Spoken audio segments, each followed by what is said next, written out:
Hello, and welcome to the MIT STM Systems Thinking webinar series. My name is Brian Mosier. I'm the Academic Director here at STM, and I will be the host for this meeting. MIT's System Design and Management program is offered jointly by MIT's School of Engineering and Sloan School of Management. STM offers a master's degree in engineering and management for early to mid-career technical professionals. This MIT STM Systems Thinking webinar series features research conducted by STM faculty, alumni, students, and industry partners. The series is designed to disseminate information on how to employ systems thinking to address engineering, management, and socio-political components of complex challenges. The recordings and slides from prior STM webinars can be accessed at our website, stm.mit.edu, under News and Events. Today's webinar, Navigating from Strategy to Implementation, will be presented by three of our colleagues. Eric Rebentisch, the lead researcher of the MIT Consortium for Engineering Program Excellence. George Roth, research scientist at the MIT Institute for Data Systems and Society. And Victor Tang, former vice president of IBM China. Today's webinar is a prelude to our upcoming symposium here at MIT on April 30th and May 1st, entitled Characterizing the Gap Between Strategy and Implementation. You can find details on our website and at stm2018symposium.org. There will be a Q&A at the end of the presentation. If you have any questions, please type them directly into the chat section at any time, and we will select from those questions during the Q&A period. With that, I'm turning over the mic to Eric, George, and Victor. Thank you, Brian. And welcome to our online audience. I hope you enjoy the webinar today. So we're going to tell you about a research project that has started just within the last year. Its focus is on bridging the gap between strategy and implementation of strategy. And our goal is to try to develop methods and approaches for strategy development and for implementation, and also particularly to advance the science of strategy research. And we have a number of areas of focus. The first is just to characterize the phenomenon, the current state of research. It turns out there's not a lot that has currently been done focusing on this gap between implementation and strategy formulation. We have some specific research projects underway. One is looking at developing decision support methods by teams, and this is in collaboration with the Global Teamwork Lab. And we are looking to identify means to enhance organizational learning and capabilities development. This research has been sponsored by and is in collaboration with the Brightline Initiative. And if you've looked at the inside cover of The Economist magazine during the last 6 months, you've probably seen Brightline ads or bright, friendly orange displays. And if you're interested in learning more about what they do, you can go to the website there. So, speaking of Brightline, about 6 months ago or so, Brightline worked with the Economist Intelligence Unit to do a survey of around 500 senior leaders and executives in global companies. These are firms that had more than $1 billion in sales.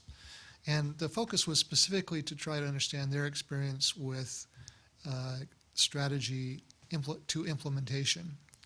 And the majority of the survey respondents admitted that their organization often struggled to bridge that gap between the development of strategy and its actual implementation. That on average, organizations fail to meet about 20% of their strategic objectives because of that poor implementation, and that's just the average. There were some organizations, of course, that were much worse. And that there were only 1 in 10 survey respondents. These were designated the leaders. They're the ones that said that they didn't have any significant failures in strategy delivery in their organizations, and anything that was a hiccup didn't impede the achievement of their strategic goals. And it turns out this small subset, these so-called leaders, significantly outperformed their rivals on financial measures. And one of the characteristics of these leader organizations was that they view strategy, design, and delivery as kind of this continuous process that adapts as the conditions evolve.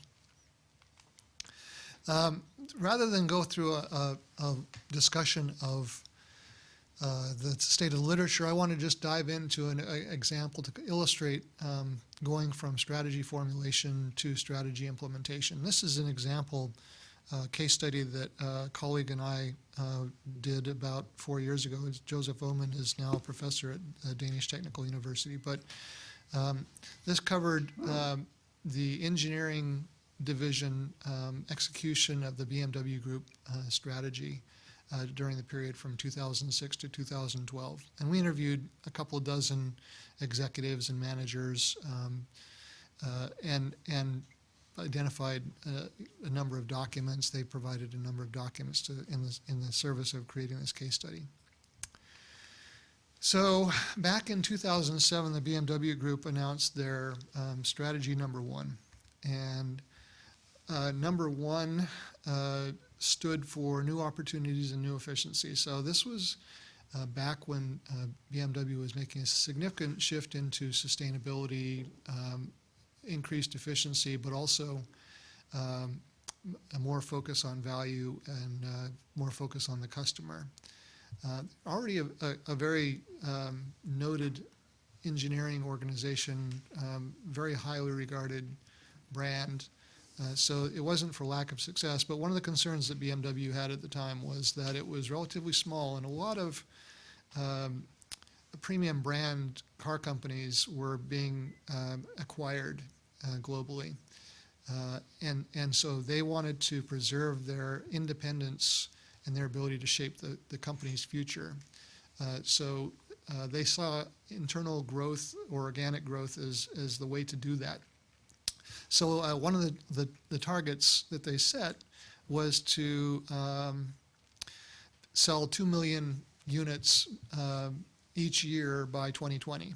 And the near-term target for them was 1.8 million units by 2012. Just for reference, in 2007, BMW sold about 1.3 million units. So these were, significant goals. And I might add that last year, BMW sales just for the BMW brand products was over 2 million. So they achieved this ahead of schedule. And in fact, their sales performance, this was the 7th consecutive year that they broke their sales record. So they've done well by this strategy. Here's the historical context back in 2007. So leading up to 2007, we had the energy crisis. Remember when gas was $4 a gallon? And a lot of car companies were kind of accustomed to producing these large, high-margin vehicles, and then all of a sudden they fell out of favor. And so they were weakened. And then the financial crisis hit in 2007. Lehman Brothers collapsed in 2008. And car companies around the world were experiencing double-digit declines in their sales. They offered rebates, employee pricing, 0% financing. I remember back in those days you could get a pretty nice car for not very much money. But that was at the expense of the financial reserves in those companies. And by 2009, Chrysler and GM both were forced into bankruptcy. A lot of the Detroit automakers actually idled factories and reduced their employment. So that's the kind of the context in which BMW was executing the strategy. It turns out that the number one strategy came out and was starting to be implemented before the financial collapse, which was fortuitous. So these are the top-down objectives from the BMW Group to the engineering division. I'm going to focus this presentation just on the engineering division. They wanted to improve cost efficiency in order to hit their profitability targets. And specifically, they wanted to reduce their R&D expenditure to 5 to 5.5% of revenues. But no cutting corners. They really wanted to have more output from less input. And they were going to do that by reducing unnecessary complexity, focusing on, what are the things that absolutely provide value for the customer and don't focus on other things, and then increase the use of modular components. And they also wanted to add 6 new models to the product portfolio. So there was a lot of work to do in a time where they were trying to reduce costs. The engineering division, in turn, interpreted these objectives essentially as increase efficiency by 1/3. So that would be increase the number of development projects by 1/3, reduce the development lead time by 1/3, improve the product quality by 1/3, all within the same budget and staffing levels and within 5 years. And to do this, they created this thing that they call the E3 program. And E3 is almost an acronym. It stands for, and these are the English versions of the real German words, but essentially exhilarating products. They wanted to have the same high quality experience for the customer that was core to the BMW brand. They wanted to have efficient processes and structures to develop better products in less time for less money. And they were concerned about the emotions or team spirit. They wanted their workers to be excited about the job that they were doing. So this was how they were going to enact this set of strategic goals. So they implemented this strategy at multiple levels in the engineering division. Okay, so you had the senior leaders, the head of the engineering division, and the management circle, and I'll talk a little bit more about these in detail later. Were providing the vision, they were providing resources, and they're also personally involved in deploying the change. A project management organization was created that provided resources and coaches. There were some strategic projects that addressed department-wide opportunities. They also worked with the entire workforce to engage them in improvement activities. And then they had a program to develop a shared understanding of the strategy. So these are the 5 primary elements. Link the corporate strategy to the engineering division goals. Develop the leadership team to help them to have the capabilities and the skill sets to steer this transformation through the organization. They identify these top-down engineering projects and the bottom-up projects and the culture change. So here's the governance process. This is how the senior management was prepared to work this E3 program. The E-Circle, as they call it, is the top governance body, and it consists of the head of the engineering division, the heads of the main engineering departments, leaders from HR, controlling quality, and so forth. They also have this engineering strategy department, which I'll explain in a moment, but essentially they're experts in managing these strategy deployment processes. And what was interesting about these E-Circle members is that they came together, they translated the number 1 strategy from the BMW Group into specific targets and activities for the engineering division.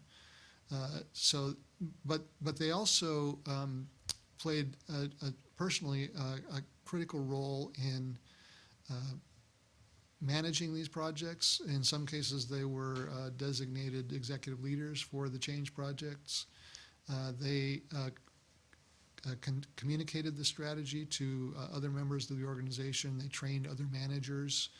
And so for a period of months, while they were translating the group strategy into specific targets for the engineering group, they also were undergoing their own training from the change management consultants on how to work with the workforce, how to manage a change project as complicated as this. So it was actually a very interesting transformation of the senior leadership function and governance as a result of this E3 program.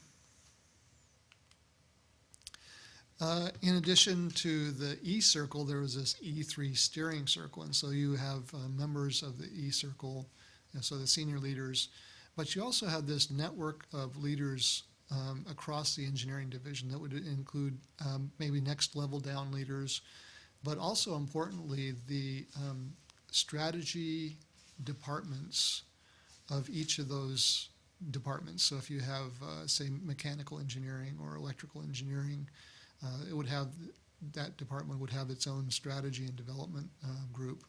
And so those groups were brought into this E3 steering circle, and they helped to coordinate with one another the deployment and implementation of the strategy across the entire division. And of course, as you can imagine, in a complex product, that multiple departments may be involved or at least have some stake in one of the projects. So this kind of coordination was very important. They created this program management office, and the program management office really provided a competency set and the capacity to support these engineering improvements, these programs. They also were kind of a glue that brought different members of the engineering division from different departments together. So they formed a kind of a network. So a lot of these activities had been underway at the time, by the time the E3 program was formally defined, but the Program Management Office, or PMO, was responsible for bringing them all together and creating a formal structure for executing the E3 program. The Engineering Strategy Department is an interesting organization. It provides professional resources and capabilities. Many of the members of the strategy department started outside of BMW. Typically in the engineering division, you would be promoted from within and rise up through the ranks, but most of these consultants had been hired from major strategy consulting companies, and so they brought a lot of experience from outside with them. And they were the ones who helped the management team develop their goals, to identify strategic direction. They provided project coordination. Some of them were project managers for these major E3 projects. They did benchmarking studies and so forth. So this was a key resource that the senior leaders relied upon to provide expertise and help make the E3 program work. There was also the Change Management Consulting Department, and this was a division or a part of the Human Resources Division. These are organization development and change management professionals. So they've been working on projects throughout the company, have a lot of connections. They've also developed models for change management based on best practices in change management, as well as academic research and so forth. And so they brought a lot of insight into the human dimension of implementing strategy. And these two, the Change Management Consulting Group and the Engineering Strategy Group, work together to make the E3 program function. So here are some examples of these strategic programs. There were 25 initially that were identified. And so here's some examples at the bottom: virtual prototyping and validation. So if you hang out around a car company, you'll see a lot of prototype cars. Sometimes they're covered with funny-looking paint jobs to try to mask the lines. But it can be pretty expensive. And then you start thinking about, well, we're going to do weather testing, so go to Norway for winter testing and go to Spain for summer testing, and it's pretty expensive, and it takes up a lot of time. And they wanted to reduce cost and schedule, so virtual prototyping was one of the major initiatives to try to streamline the development process. They had focus on modular architecture and platform design, They did process improvements. So for the electronics components, they did a process redesign that streamlined the process, brought the various stakeholders together to work together in a more efficient fashion. They had a major project on improving the customer orientation of the engineers in the development process to help them to be more responsive to what their customers valued. And to be one of these E3 project managers was essentially considered a sign that you had arrived as an important engineer in BMW, that you were an important person and you essentially had direct access to top management, you had resources, you were supported by the strategy and process development groups, and if there were any roadblocks to your project, you would be having regular meetings with the executives, and those roadblocks would be removed. Had quick decision times. The projects really were very fast-paced and very successful. About the time that the projects, the major projects were being kicked off, it became apparent that there were only a few people that could actually participate in these major projects. So you have a lot of talented people still that are not involved in these major projects but have a lot to bring to the company. And so they developed this value orientation E3 project that is what they referred to as E3 for everyone. And it's a lot like what people in the lean world would consider Kaizen activities or continuous improvement. Essentially, for your own work environment, identify something that could be improved, and then the engineering strategy group trained some facilitators in each of the department. The facilitators would support the individual employees in developing their projects, and they initially required all of the level 2 and level 3 managers to complete at least one WO project, but some of them actually really got excited about this and developed multiple WO projects per year. So this was really an opportunity to engage the entire workforce, those that couldn't be involved in the major projects, and to instill in them the sense that it's improvement is everyone's job. The last one major component of E3 was the E-Change Life, and a couple years into the implementation of the strategy, the head of the E division became aware that, at the level 1 and level 2 management level, people understood the engineering division strategy, but you go further down the organization hierarchy, and it was clear that people weren't aware of that. They weren't aware of the objectives, and so they needed to have some way to promulgate the strategy, to have everyone embrace it, and start thinking of how their daily work would actually be informed by the strategy. And so they worked together with the change management consulting department, the engineering strategy department, and created this E-Change Life. And it was essentially a bunch of workshops. And every employee in the engineering division went through these workshops. They were led initially by the members of the E-Circle, including the head of engineering, who conducted many of these workshops. Initially, they focused on more senior managers, but as they became trained, they were expected to then conduct additional workshops. By the end, the E-Circle members were still engaged, but they would just show up to every E-Change Life workshop and at the end and discuss with the participants, the engineers who are designing cars, what the business principles were, how the strategy would affect them, how they would operationalize those strategic principles.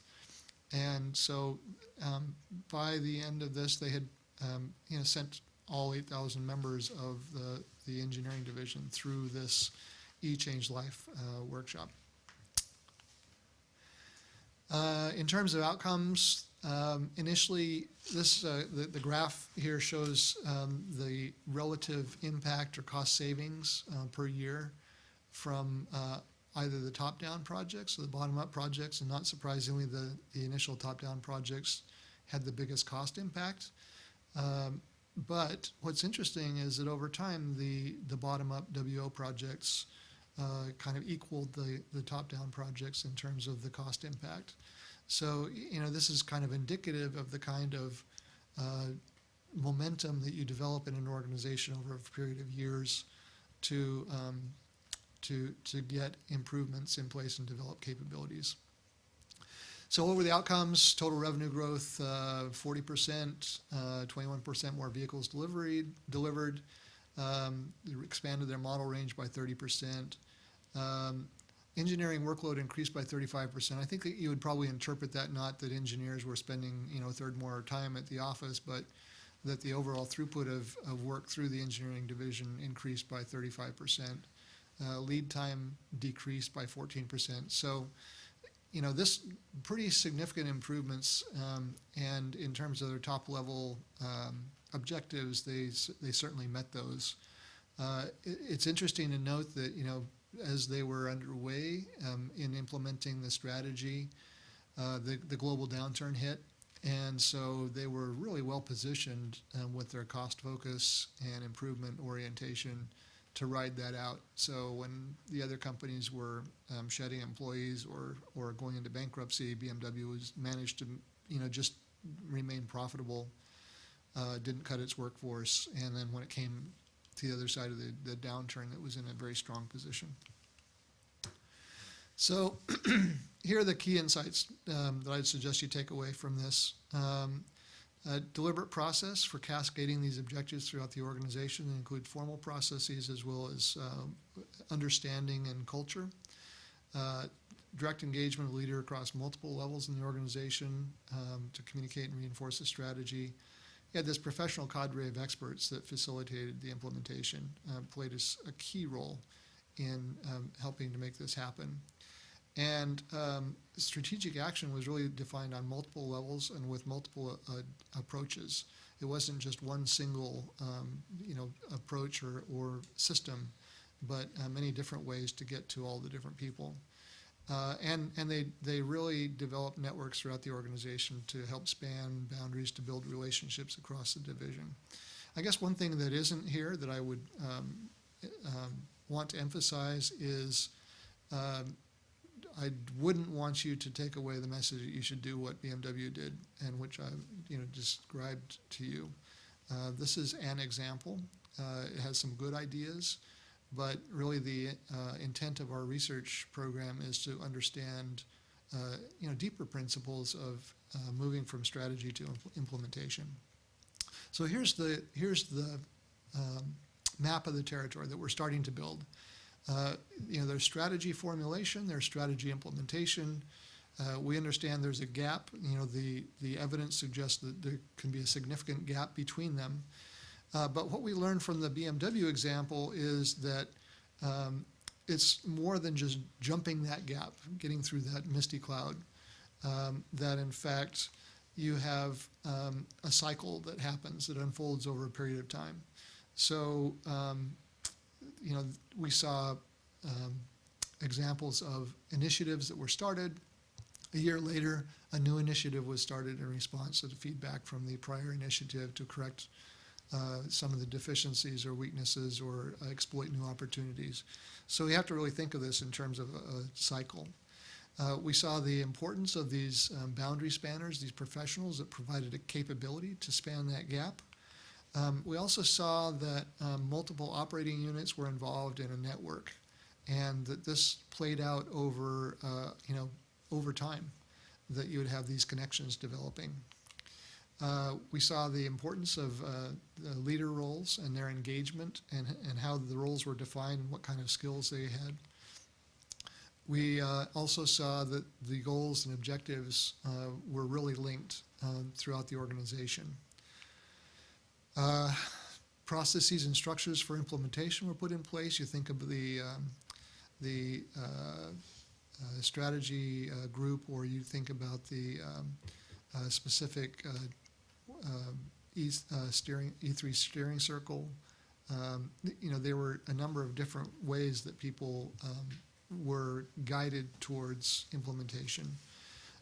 They had a number of different actions that were linked together. They developed these networks of relationships, and they really invested in the development of human capital for their workforce. So there are a number of things that we would see as part of this territory that you wouldn't just automatically gain from thinking about the problem being just the gap between strategy formulation and strategy implementation. And this is what we're trying to do with our research, is understand, what are the issues that arise from this kind of more complicated picture. And here are just some of the issues that come to mind, whether it's organizational design or the way we measure metrology, how we develop targets and help executives with decision making, organizational learning capacity, a number of different aspects that we are trying to address in our research. So that's the end of my pitch. I hope you've gained some insight into the complex picture that emerges from implementing a strategy in one of these organizations. Now I'm going to pass the baton to Vic and then to George, and they're going to describe a deeper dive into some of these specific bursts. So Vic, the time is yours. Thanks, Eric. My presentation is going to focus on a number of things, and the kernel idea of this presentation is the strategy to implementation gap is a disease.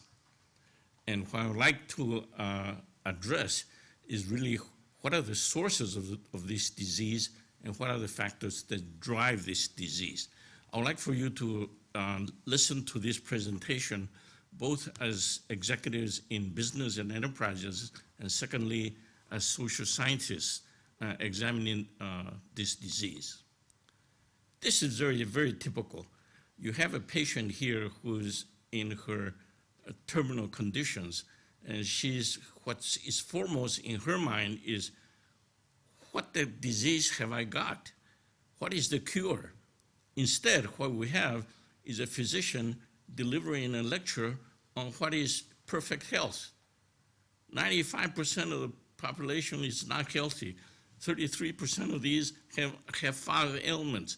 97% of the population live an unhealthy lifestyle. You should eat better food. You should rest. You should have less stress. You should have a physical checkup. You should drink less, which is very difficult. And you should avoid polluted environments, blah, blah, blah, blah, blah, blah. Well, this doesn't get to the heart of the question that's bothering this person who is in her terminal illness. So our approach is not to take the approach of, or at least my approach, is not the approach to take like this physician is lecturing and hectoring the patient about what she should have done. Instead, my goal is to attack the causes of the implementation gap and avoid speeches of what is a perfect strategy. Now, to understand how to avoid and understand really the causes of the implementation gap, you have to begin to understand what is a general representation of any socio-technical system. It has inputs, it has output, it has mechanisms that really implement the functions, and has controls that regulate and the limits and the constraints. If you categorize this into 3 groups, you find that the inputs and the functions are capacity, the mechanism and controls are capability, and the outputs are really dependent on a timely and decisive outcomes and decisions that you make. Therefore, implementing a strategy is really a socio-technical system in action, and effective capability, capacity, capability, and readiness, I claim, is the most parsimonious set of necessary and sufficient conditions to describe a fluent strategy. Therefore, I say that the implementation gaps really are symptoms of a non-performing strategy, and given that effective capacity, capability, and are necessary and sufficient conditions for fluent strategy implementation, it follows logically that the root causes for the implementation gap are found in deficiencies in capacity, capability, and readiness. This is a logic explains that. So I call deficiencies that impede implementation as impedances. And then the impedances really introduce the flaws in strategy implementation, which in turn produces the gaps. Therefore, I consider capacity, capabilities, and readiness are the three legs of a stool. Lacking any one of those legs, the stool falls down. Weakness in any of these three stools make an overweight person like myself sitting on it to make the stool collapse. And the stool has to be placed on solid ground. If you place the stool in sand or some unstable base, it will never be very stable. Therefore, the stool has to be based on first principles, sociotechnical system principles, sciences of the artificial principles, and organization management. Therefore, I claim that to close the strategy to implementation gap, attack the deficiencies in capacity, capability, and readiness factors in the strategy's sociotechnical system. This is an example why these three are so important. I'll make it very quick. This is an international bank that has hundreds of billions of euros in assets. It's one of the foremost investment and retail banks in the world. They have branches everywhere, not everywhere, but in the majority of important countries. So in terms of capacity, it's second to none. Its resources, its networks, its intellectual capital are really unrivaled. However, the bank's capabilities are inferior. Why? Because in its rush to get the best technology, the best products, the best networks, the best applications, it makes the workforce unable to keep up and to learn all the intricacies required to really deploy the capacity they have. Therefore, although they have great capacity, the capabilities are inferior. Combine this with the fact that because the bank is in such a rush to grow around the world, it sends expats from its home base to these foreign countries. What happens? These expats don't speak or don't understand the local culture of the country in which they're going to. The locals in the foreign countries don't understand the work ethic or the mental models of management of the expats that come. Therefore, the readiness to implement their strategy on a global basis is really flawed. So strong capacity is good, but strong capacity without the ability to use the capacity produces inferior capabilities, which in turn makes them unready for implementation. So the top just summarizes how we've been saying. But the bottom chart just says what is it that we need to do. First, I think we need to develop a bill of materials for capacity, capabilities, and readiness so that we understand the constituent parts of these three factors. And then most critically, we need to develop a metrology for capacity, capabilities, and readiness so we can measure the intensity of deficiencies among these three and their interactions, so that we don't fall into the trap of just waving our hands, describing these in very colorful language, which merely really can be most bestly described as qualitative and journalistic narratives. So this concludes my part. I'll pass the baton now to George. Thank you, Vic. This is George. I was just reflecting as I was listening to my colleagues that you guys probably all remember what it was like being at MIT and drinking from the fire hose, because we sure have put a lot of stuff up to you. I will admit that this is the first time the three of us have all presented together, so we've looked forward to this, and we're trying to do probably much more than we can do in the time frame that we have. That said, now I get to add a bit from my own fire hose. I do want to just add that we have all been drinking the same Kool-Aid. All three of us have PhDs from MIT. So Eric in Management of Technology, myself from Organizational Studies. Those are two from the Sloan School, and from the Engineering Systems Division, Vic. So we're with you here. Our challenge is, how do we cross the bright line? That cloud, as Eric showed it, that orange line as we see it elsewhere.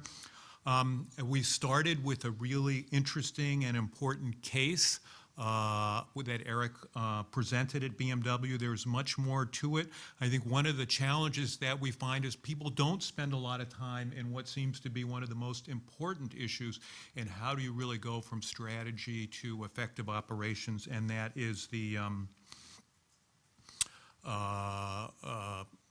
focus here on what happens in that gap there.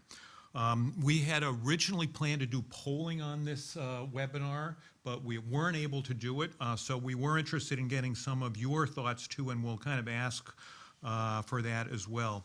What I found really great about these presentations that preceded me is they provided a representation of what we're trying to do with the strategy implementation gap, and that is we are going to engineer solutions to do that, to cross that. So our challenge, and certainly my way of thinking about this coming from an organizational learning, leadership, and organizational culture perspective, is a broad thought of, I want to create managerial practice fields that help organizations traverse the strategy to implementation gap. So my question is, what needs to be included?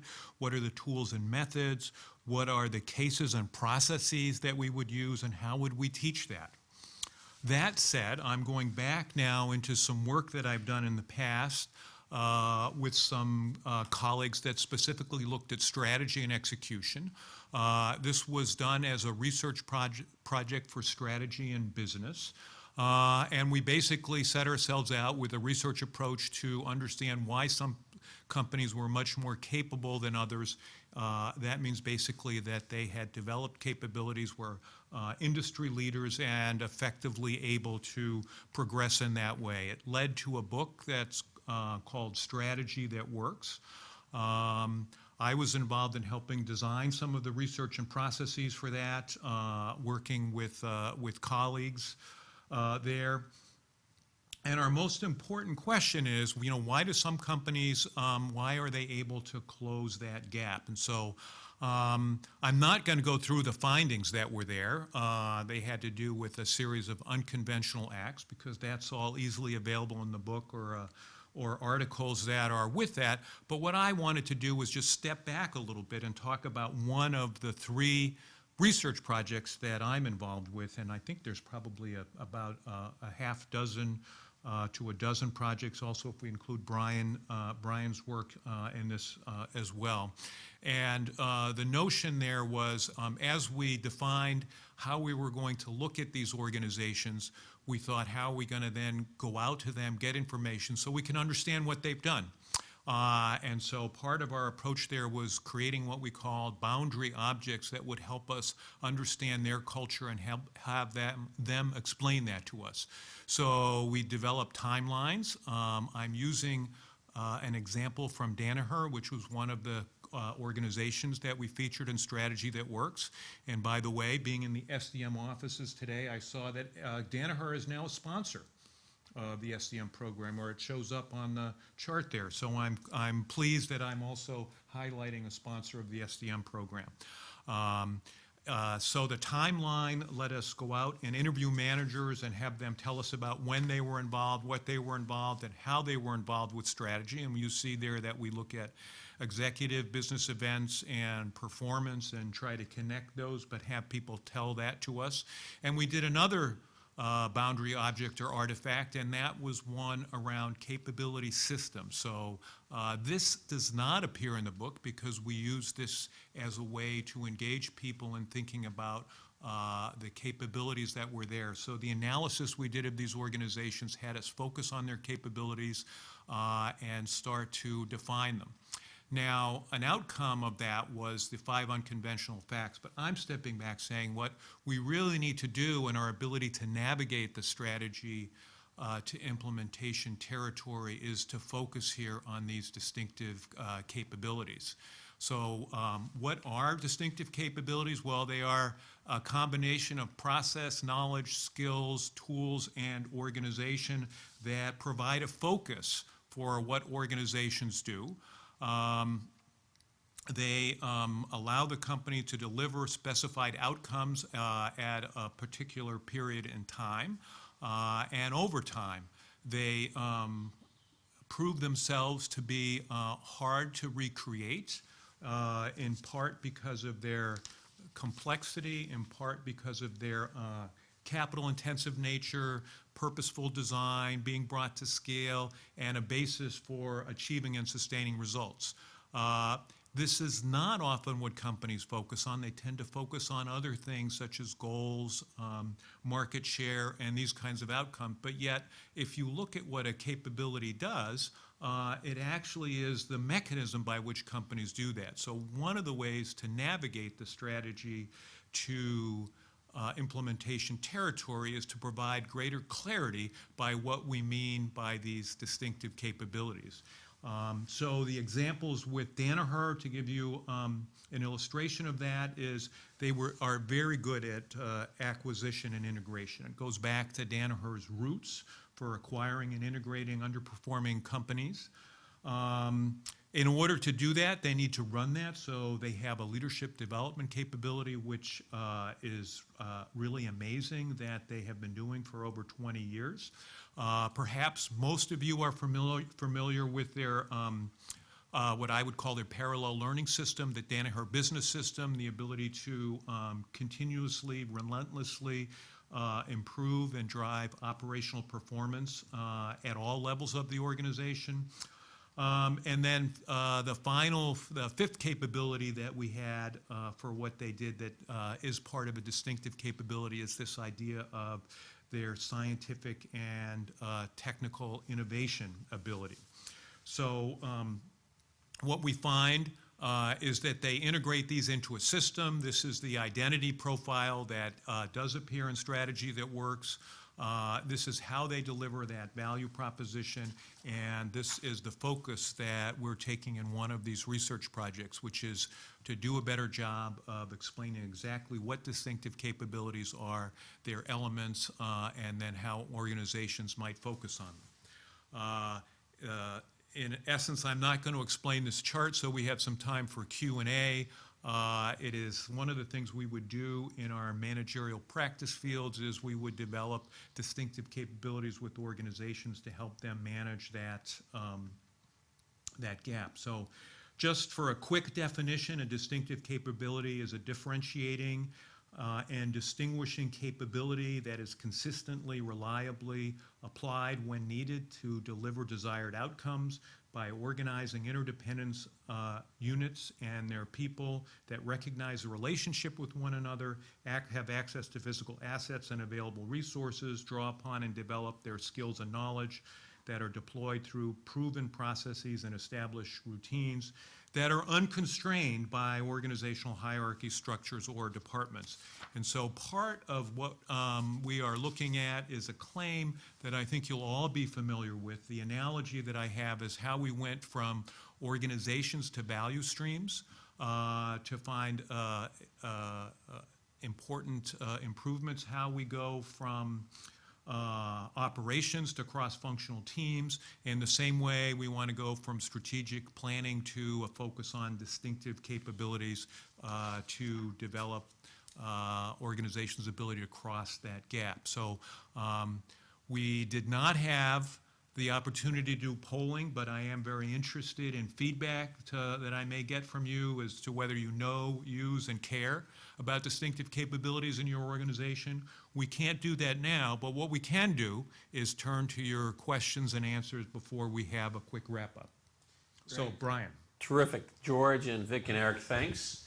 We're going to take, we have a few questions. If you have a question, feel free to post them into the chat window. Eric, can I ask you to show the poster for the upcoming symposium during the Q&A? Clearly, there's a lot of potential, both existing discussion and new research in this area. You've seen that in the fire hose of the last hour. We'd encourage you to join us on April 30th and May 1st, where with 3 keynotes, including Hal Gregerson, David Newman, and John Dyson, now over 20 papers, a bunch of posters, some panels. We're going to dig into these topic area over the 2-day period. We'd be delighted to see you at that event. So the first question from online is, how can we make sure that all members of the organization share the mental model during implementation? Do we signal this with regular meetings? Let me ask Vic to comment, because Vic, you brought up the notion of a mental model. There's no one magic pill that I can produce or anybody can produce that really harmonizes the mental models that the organization needs to implement. What it is it has to be communicated in a variety of ways through tangible physical artifacts like papers, documents, like in meetings where the commitment and the energy of the management team has to be visible. It has to be enforced when results are getting produced and celebrated. It has to be sanctioned by people that fail to produce results that adhere or follow the mental model. So it is a discipline that has to permeate and practices throughout the organization to be able to achieve it. If you're really interested in this, send me a note in email, and I have a series of PowerPoint slides that explains this in a systematic and repeatable way in which you can do this. Thank you. George, your comment. Thank you. Vic and I have also been talking about this, and we think the important notion there is not shared but complementary mental models. And I would like to also draw your attention to the work that was written about a while ago in the 5th discipline about the discipline of mental models. So we have sets of tools, managing defensive routines, 2-column cases, ladder of inference. What we need to do is we need to move from the strategy formulation units to the strategy implementation units in workshops that help those mental models get discussed and complementary ones develop, because we don't want people all having and doing the same thing, but we want them to complement one another. Thank you. And I can say, from my work, it's a great question, that in addition to asking what, a priori, what structures or approaches or methods we might use to promote complementary models, we might also ask, how would we know? What are the means that we, while this is happening in the enterprise or firm, how are we sensing across the sociotechnical system that in fact we have the right healthy, evolving set of complementary mental models? And let's try to discover some new techniques to enable us to do that and to explore this phenomenon. A second question is, how do you recognize if it's a problem of strategy or if it's a problem of implementation? Vic. Very good question. Unstated in the work of the strategy to implementation gap, or really very subtly stated so it doesn't stand out visibly, I think is the question is, with the strategy that we're trying to implement, are we answering the right question? Do we understand the right question? If you got the question, if you're in the academic literature, this is called sense making. If your sense making is incorrect, no matter how much capacity you have, no matter how much capability you have, no matter how ready you are to go implement, you're going to wind up in the wrong place. So sense making is key. There are methods which can be used to be able to determine whether the strategy is addressing the right question. Well, let me key off that, because the third question that was asked, a very good question, is do you have any quantitative method to capture the impact of interactions amongst departments on implementing or during implementation of the strategy? Absolutely. And in fact, I have a book that discusses this that is about to be published by Springer Verlag in Europe. And the book, in 660 pages, addresses how to measure with a metrology, scientific metrology, the intensity of the interactions, the priority of the interactions, and the effect of the intensity of the interactions on the output you're getting. So the question is unqualified yes.